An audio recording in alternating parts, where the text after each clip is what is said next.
Welcome to Russian History Retold, episode 290, an interview with the author of Haunted Empire, Gothic, and the Russian Imperial Uncanny. Okay, today we have a special guest, Valeria Sobol, who's a professor of Slavic languages and literatures from the University of Illinois Urbana-Champaign. She's the author of Haunted Empire, Gothic, and the Russian Imperial Uncanny. Welcome to the podcast, Professor Sobol. Thank you so much. I'm very happy to be here. It's an honor. Thank you.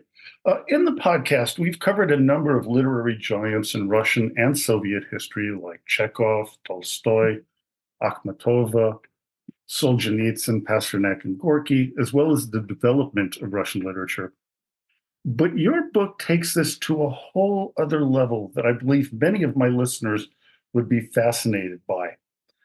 What intrigued me right away was two terms that are in the title of your book, Gothic and Uncanny. So what do you mean by them? Yeah, thank you.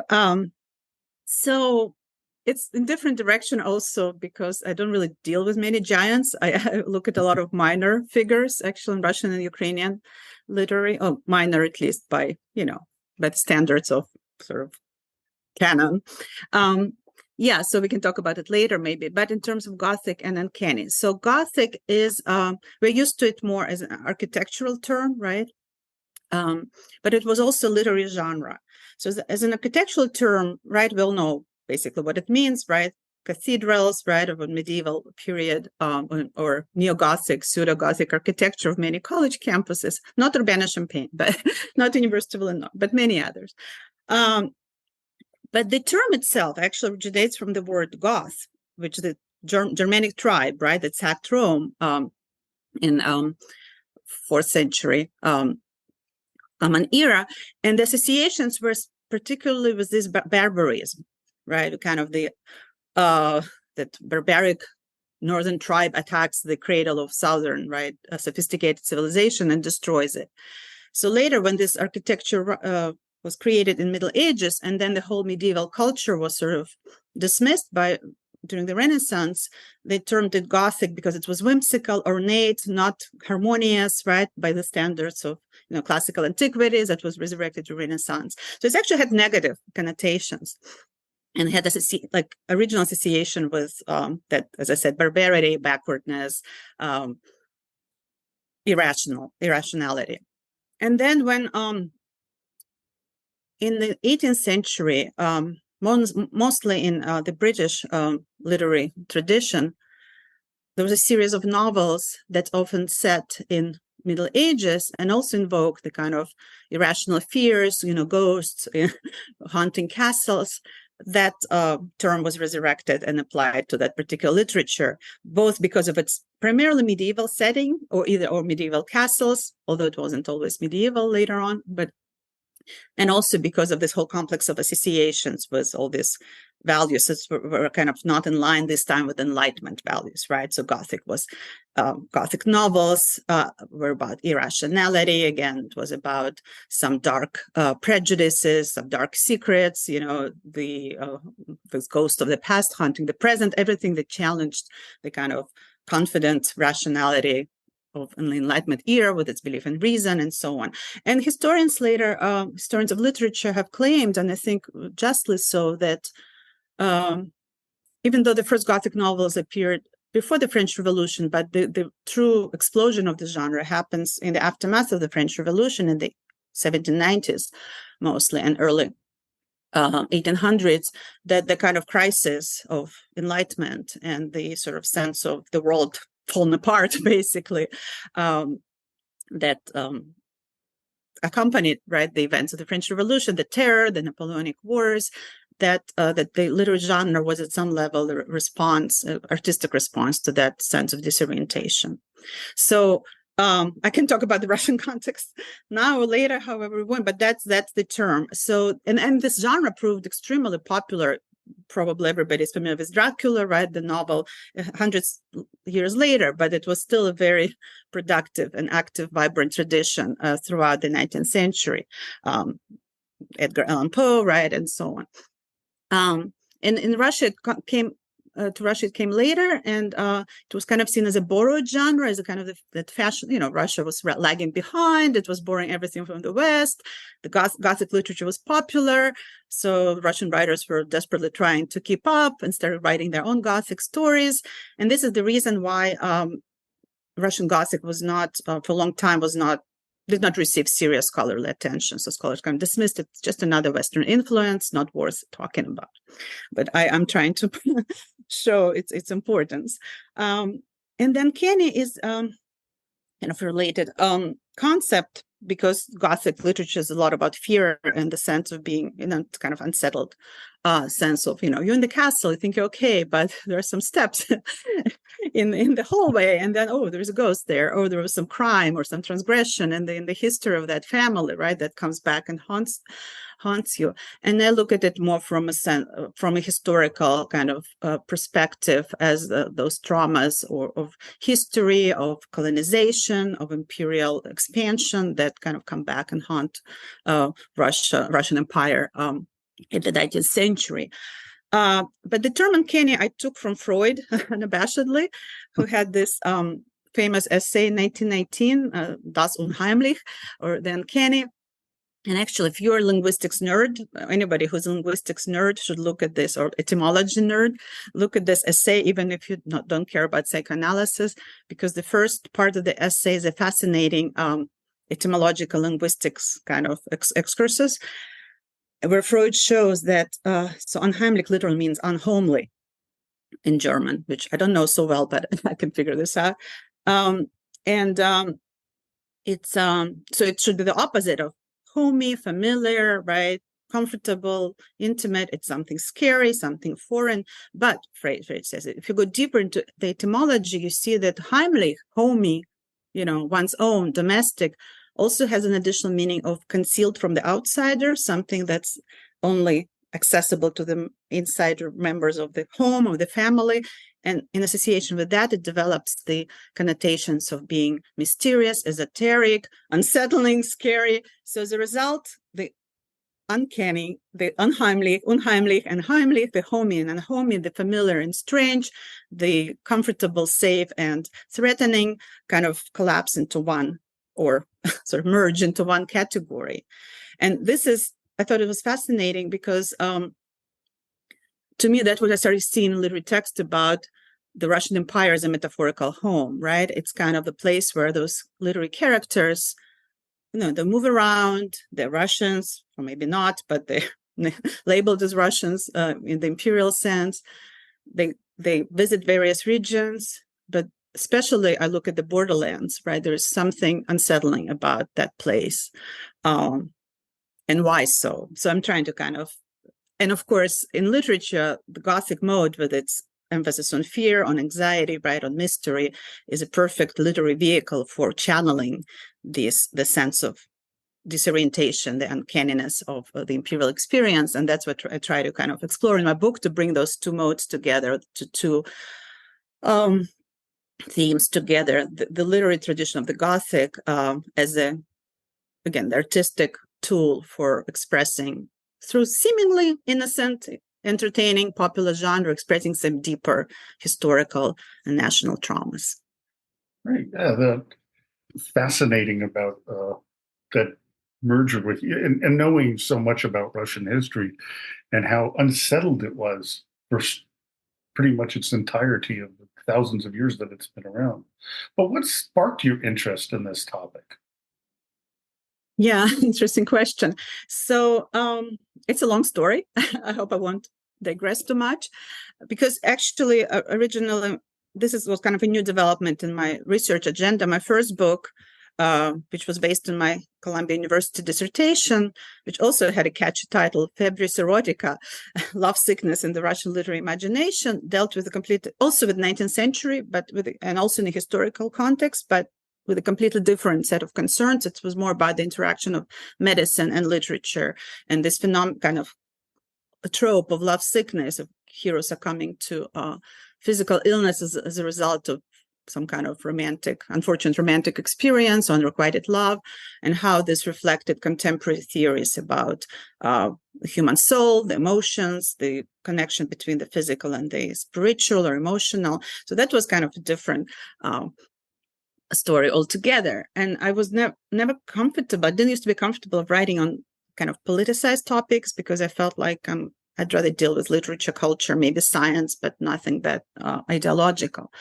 But I was also fascinated by the portrayal of ethnic others in Russian literature and literature in general, of ethnographic elements in literature. I taught a course on travel literature, which of course involves a lot of encounter with different cultures or different regions, and kind of the shock and the of seeing, somebody who doesn't look like you, doesn't sound like you, and what do you do with that? But it might come from a personal experience, maybe. I think that interest as a Soviet Jew growing up in Soviet Ukraine, and even though I spoke both Russian and Ukrainian with my friends, and we all shared the same secular Soviet culture. I always had this acute sense of otherness as most other Soviet Jews. So I think that's part of the kind of the personal dimension of that interest. And then, it's actually, when I was teaching the travel course, I taught some of the works I've taught and read so many times before, but you kind of see differently when it's put in a different context. And I don't know if you had a podcast about Lermontov and his novel, A Hero of Our Time, which is set in the Caucasus and portrays this Russian sort of Byronic hero, right, trying to escape the banality, right, of Central Russia in this colorful, dangerous world. But there is one interesting novella that constitutes the novel in the middle, called Tamань, which is a little town. This is actually just across from the Crimea Peninsula east. And it's a first stop, chronologically, it's the first stop of that protagonist when he's going to the war in the Caucasus to join the Russian army. And when I taught it, not as a part of like 19th century romanticism or survey, but part of the travel course, I started zooming into the interethnic encounters, and I noticed, okay, it's a Russian town. He even talks about it as a godforsaken, worst little, like, ugly town in Russia. But the characters he encounters there speak Ukrainian, and things get really confusing. And it's a Cossack, actually, settlement, and that explains it. It's a dark atmosphere. It's a little mysterious house. The characters speak Russian to him, Ukrainian to him, but Russian to each other. One boy's blind, but he's suspiciously adroit and just runs around very well. The old woman is deaf, but maybe not. And it's not clear how these people are related. And that sense of disorientation at so many anthropological level, right? Language, kinship, even physical disabilities, right, are constantly called into question in this novella. And our Russian officer, with all his bureaucratic documents, his travel permit, he's completely helpless and disoriented in that ambiguous space. And it's actually a frontier town. He's about to cross into the Caucasus. It's still Russia, which is trying to conquer the Caucasus, but that part is part of the Russian Empire. But actually, that was the most dangerous place for him in the whole novel. He experienced some very problematic adventures and was pretty safe during the war in the Caucasus. So I thought it was an interesting paradox, and I started investigating further. And that is truly uncanny situation there, because that, again, sense of uncertainty, sense of being at home in Russia, but not really at home anymore. And the Gothic trappings of the novella was this dark house and the sort of subhuman, strange creatures bordering on the supernatural, even though there's no supernatural element per se. That kind of inspired me to pursue this theme further and look at other possible texts and their contexts and bring it into more coherent narrative. Fascinating. One thing I found really interesting is how you differentiated Russian expansion and their empire, and say the one the British had, where they not only expanded on their own island to Wales and Scotland, but into their, quote, exotic overseas colonies. Yeah. You care to comment to that? Yes, of course. So, yeah, it's sort of, most historians talk about the Russian Empire as a land empire, right, which is not completely unique. like Austro-Hungarian Empire, right, is also land empire. But it's quite different, say, from the British case, where indeed, like there was India, right, there were some islands overseas. So there's more of a kind of tangible distance between the metropolis or in the colony, between that white British kind of carrier of civilization, right, so to speak. That was a justification, right? And the colonized, who often had different skin color, right, and completely different language. And the Russian Empire, it's much vaguer, right? So, okay, if you go to the Caucasus, it's quite different in terms of, the religion, the ethnicity, and so on. But if you go to the Baltic regions, it's also different, but it's a very difference, right? And also, if you go to Ukraine, it's all the whole story, different story. These are Slavs, right, who look like you, who speak a similar language. So then how do you draw these differences? How do you establish your superiority? How do you establish your dominance? And there are books, tons of books, mainly by historians, but some literary scholars as well, written about this. And some actually say that's not such a unique experience. Some say it's very unique. I'm not a big fan of exceptionality of the narrative of Russia's exceptionality, but I think there is some interesting particularities here. So, and what Russia did in those situations. So it's very easy, right, to show how we're different, for the British to show how we're different from the Indians, right? But it's harder for Russians to say how we're different from or superior to, say, Livonians, as they call the Baltic population, right? Or the Baltic territories at the time, because they're white. They actually were under Sweden at the time. They were multilingual, and or the Finland even, right? That every Russian, I have a whole chapter on Finland. Almost every Russian traveler, right, comments on how well-educated and literate Finnish peasantry was. They all read their Bible, the Lutherans, right, in German, while Russian peasantry was primarily illiterate. And yet, this was the factual kind of documentary observation. Once you get into literature, you see those mythological portrayals of the wild Finn sitting amidst the cliff, completely mythologized, separated from civilization, having no history, in tune with nature, wizard, complete disconnect. But this kind of mythologization, that's not the only reason, but the big reason was that justifies, right? They need to be saved. They need to be civilized. They need to be brought into history, right? And who does it better than we, the glorious Russian Empire, right? So that was one strategy, for example. Or with the Baltics, the stories say, look at they don't talk about the contemporary, or very little about the contemporary situation.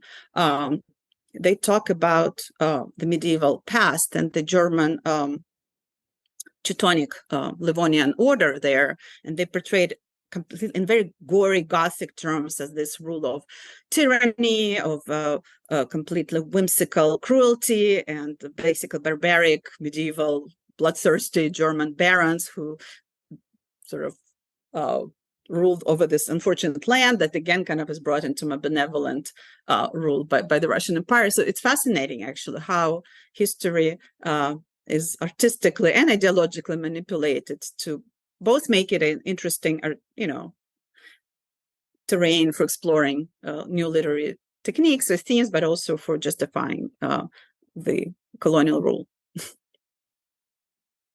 Yeah, fascinating. You divided the book into two parts, North and South, with Finland and the Baltics in the northern part, and the southern one. Can you talk a little bit more about that? Yeah. So to be perfectly honest, the first motivation behind this decision was purely structural and kind of convenience, but also thematic, because this is how the British Gothic operates. So it kind of, the idea is that in an opposition to the earlier, right, ancient sort of thinking, when the North was associated with barbarism, with the Gothic tribe, right, that attacks the developed civilized South, right, the Roman Empire. In the Enlightenment period, things are reversed, right? Now, British Empire, right, Britain feels itself being the kind of that rational Protestant northern power that overcame those pitfalls and prejudices of medieval barbarism, and they displace this medieval sensibility, even if work takes place still in the 18th century in their time period. They displace it geographically into the south. And what is the south? Southern Spain, Italy, southern France. If you look at Gothic novels produced by English British writers, by Radcliffe, by Matthew Lewis, by Maturin, they're all set in, well, there's sometimes they start in Ireland, which is also interesting, but usually there's some movement towards southern France or Spain or Italy. And why so? Because these were Catholic countries that are seen as this epitomes of that still preserve this barbarity, that the darkness, that irrationality that the Protestant North has successfully overcome. So this is the British case, and I'm thinking, okay, but let's look how it works in Russia, because it's a very different situation, right? The whole Protestant Catholic opposition is not relevant. And also, I was a bit tired, to be honest, of the East-West, this kind of narrative about Russia between East and West, Asia, Europe, where does Russia belong? It's all relevant. These are good questions. But I was thinking, but North and South is also productive axis. So what if we look there, especially since the Gothic genre tends to play with that division? So, and actually, it was still quite vibrant, that opposition, especially in the first half of the 19th century. There was still the strong association of Russia with the North, with a kind of vigorous, younger culture. And especially also because one of the foundational Russian narratives come from this idea of Varangian or Viking, invitation, that it's a legend still, not fully proven, but the narrative goes that in early medieval times, there was a mess in the medieval East Slavic lands, and they invited Varangians or Vikings to rule over them. So there is this kind of intimate connection to the North at the very foundation of what later became the Russian state.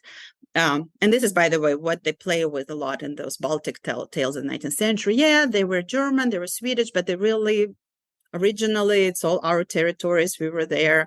We had a strong connection to this areas and so on. So this is the North. And the South, I decided to do something a little different. Usually people think of the Russian South as the Caucasus or Crimea, something more exotic, truly all the way, by the Black Sea and so on. And I decided to choose Ukraine, well, partly because I'm from Ukraine. I really wanted to bring that theme into my research, but it's not just random. Ukraine was consistently referred to in the 19th century as Southern Russia. That was the idea, that this is kind of Russia's Southern double or Southern variation. The term was used by Gogol, by Ukrainian historians, by Russian historians, also Little Russia, but often Southern Russia. So, and it's also intimately connected, like the Scandinavian or Baltic North, to the narratives of origin, because of course Kievan Rus, that was the first East Slavic state, and later the Russian Empire, and still, unfortunately, claims its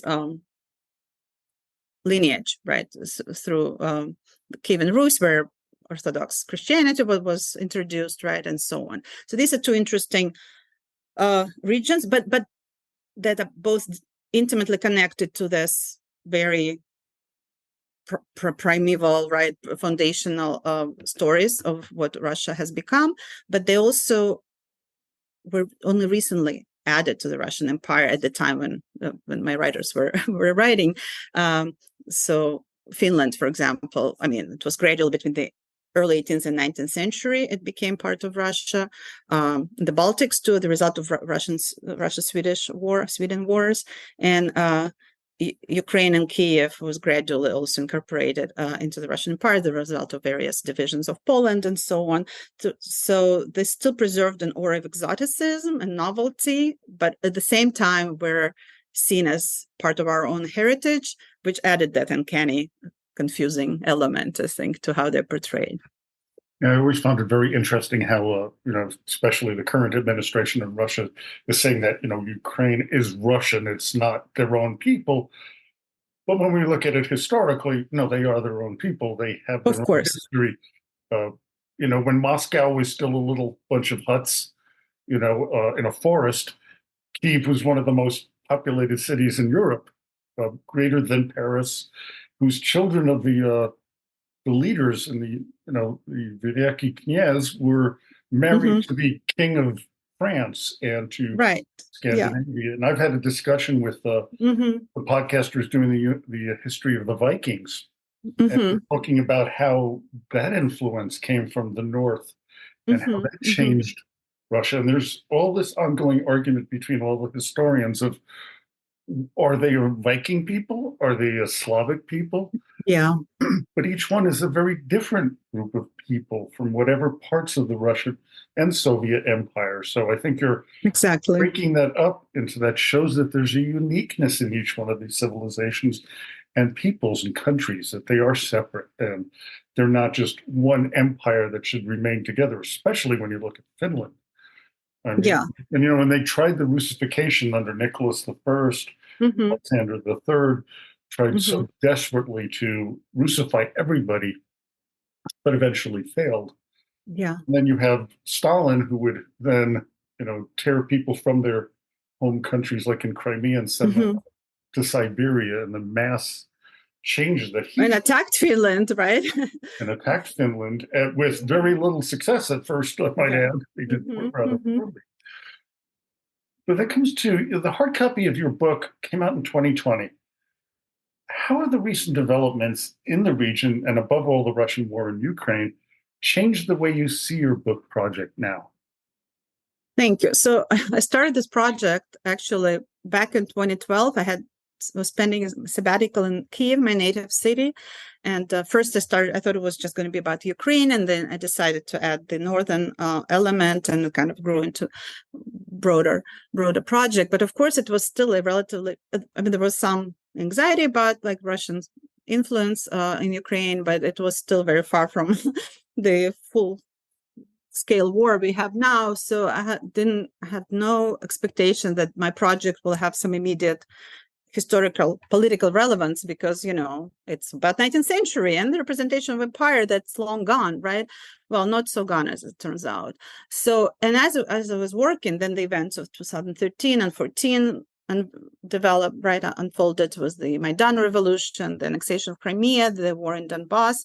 So even though, as I said, I was always a bit uncomfortable, had been about making my literature research connected to politics, I just had to say it. I put it into the conclusion of my book, which I submitted the manuscript in 2019, that as I was working this project, something truly uncanny happened, that Russian intervention in Ukraine, and it was before the full-scale invasion, right? And I kind of noticed how the same narratives, the same rhetoric is coming back, not only the nightmarish kind of uncanny quality of the conflict, but also this idea that Ukraine is this chaotic, dark land that needs to be put in order. Look at the Maidan, very similar to what Russians were, how they were perceiving like Cossackdom, for example. The Cossacks, how it was crazy, wild, uncivilized gangsters, right? And without them, being included into the Russian Empire and the Imperial order, things would not have been well there at all.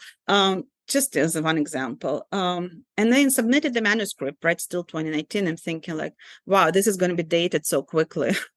Because I had really no idea what was coming next. And then, 22 comes, and we'll wake up to this horror, or rather it was the evening here, right, when the shelling of Kiev started, overnight here, early morning for them. And suddenly, yeah, and the book I wouldn't want it to be relevant at this cost, of course, and by no means, but it has proven that this doesn't go away. And in the press, we've seen, right, so many references to like Putin still operates within the 18th century, 19th century imperial framework, right? This is something I worked on, and then it's proven to be coming back again, not just politically, but it's because I'm a literature scholar, right? So work at the text of how you describe it, how you verbalize it, right? Even the rhetoric, the discourse, right, is still the kind of let's say the imperial imagination. Let's put it this: the imperial imagination that I'm trying to unravel and kind of describe in this book and analyze is still very much at work. Even Putin said he compared himself to Peter the Great, right, and said like we are returning, we are not conquering. He mentioned Finland and the Baltics actually in the context of the Ukrainian war. We're just returning the lands that belong to us historically. The manipulation of history, right? We see a lot of that in that literature of the period, of course, in a more benign way, right, under the veneer of just an entertaining adventure narrative or Gothic narrative, but it's still there. So, yeah, unfortunately, the book has acquired renewed relevance, which I didn't want and didn't expect. Mm-hmm. Yeah, it's very similar to what I'm working on. I finished a book, and it was initially called Understanding Putin. But then I thought, no, that's not right. It's Understanding Russia. And and I had to change quite a bit of it. Oh, I was trying to get it out about 3 years ago. And something just made me stop and say, something's going backwards. It's going back to a different time, especially with the annexation of Crimea, the Donbass issues. I was very skeptical that it wasn't going to expand. And I was asked, do you think that Putin would actually invade Ukraine? And I said, yes and no. Yes, because he has it in his mind that this is a Russian empire, that he wants to go back to, and I think he wants to go back to the Soviet era, where they had even a larger empire. And, with Poland and all sorts of behind the wall. And I had to just think about this. And the literature is where I found solace, you might say, that my idea is that, yes, he will invade, even though it's not a smart move. And I don't think he has the ability to take over again. But it was in the literature. And Lermontov is one of those that I covered in the development of Russian literature. Now I think I have my book a little bit better situated for trying to understand the Russian mindset. And it's not just Putin. It's many of the others within Russia itself and their belief that they should take over. And I've been in contact with a number of Russians who have both sides. The ones who don't believe in Putin have been very careful about it. But the others who still are there are saying, well, this is our land. So I see it in the literature of so many of what I don't want to call them minor authors, because they're just as important as the giants, as I put them. Yeah. So there are so many, and I think that's one of the things I'm going to be exploring in the next year or so. I really want to thank you, Professor Sobol, for spending time with us and sharing your passion in Slavic literature. For me, it's more than just Russian, because my mother was born and raised in Yugoslavia. She was, all through the Slavic eras. And of course, I remind everybody to go to the Cornell University Press website. That's going to be on any of the podcatchers. You'll be able to find it in the description, and look for the book, Haunted Empire, Gothic and the Russian Imperial Uncanny. I want to thank you so much for being here. Thank you so much for the invitation. It was my pleasure to talk about this project, which, as I said, has unfortunately some connection to the present political developments. And to my listeners, until next time, до свидания и спасибо за внимание.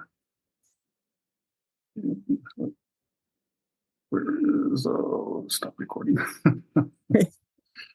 There we go.